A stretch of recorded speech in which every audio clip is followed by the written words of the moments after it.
உள்ளங்களுக்கு வணக்கம். இன்று ஒரு வரலாற்று நிகழ்வுடன் தான் உங்களை சந்திக்க வந்துள்ளேன். 30,000 காலாட்படைகள், 5,000 குதிரை வீரர்களுடன் பாரசீக படையெடுப்புக்கு தயாராகிக் கொண்டிருக்கிறான் மாவீரன் அலெக்சாண்டர். பாரசீக படையெடுப்புக்கு முன்பு அலெக்சாண்டரிடம் குறைவான அளவு பொருட்களே இருந்தன. ஆனாலும் பயணத்துக்கு முன்பு தன் படை வீரர்களின் செல்வ நிலைமையை விசாரிக்கிறான். படை வீரர்களுக்கு வேண்டியவற்றை எல்லாம் அவர்களுக்கு செய்கிறான். நண்பன் ஒருவனுக்கு நிலப்புலன்கள் அளிக்கிறான். வேறொருவனுக்கு ஒரு மாவட்டத்தின் வருமானத்தையே வழங்குகிறான். இன்னொருவனை சிறந்த பதவியில் நியமிக்கிறான்.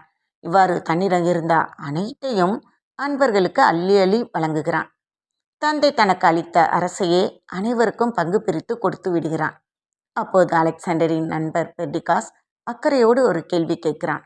அரசே, இப்படி எல்லாவற்றையும் எல்லாருக்கும் அள்ளி அள்ளி கொடுத்து விட்டீர்களே, உங்களுக்கு என்ன வைத்து கொண்டிருக்கிறீர்கள் என்று கேட்கிறான். அப்போது அலெக்சாண்டர் புன்னகைத்து என்ன கூறினார் தெரியுமா? நம்பிக்கை என்னும் அழியாத செல்வம்தான் என்னிடம் உள்ளது என்கிறார் அலெக்சாண்டர். நம்பிக்கை கொள்ளும்போது கடினமான நேரங்களையும் எளிதாக கையாள முடியும். ஒரு கண்ணாடி குடுவையில் பாதி அளவு தண்ணீர் இருக்கிறது என்று கொள்வோம். நம்பிக்கை உள்ளவன் பார்க்கும்போது குடுவையில் பாதி வரை தண்ணீர் இருக்கிறது என்று நம்பிக்கையோடு மகிழ்ச்சியாக கூறுகிறான். பாதி குடுவை அளவு தண்ணீர் தானே இருக்கிறது, குடுவை நிறைய தண்ணீர் இல்லையே என்று கவலை கொள்ளக்கூடாது.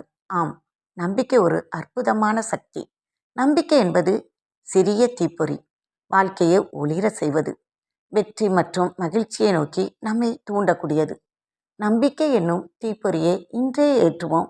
வாழ்வை ஒளிமயமாக்குவோம். வாழ்க்கையை நிக்கட்டும். நன்றி. மீண்டும் சந்திப்போம்.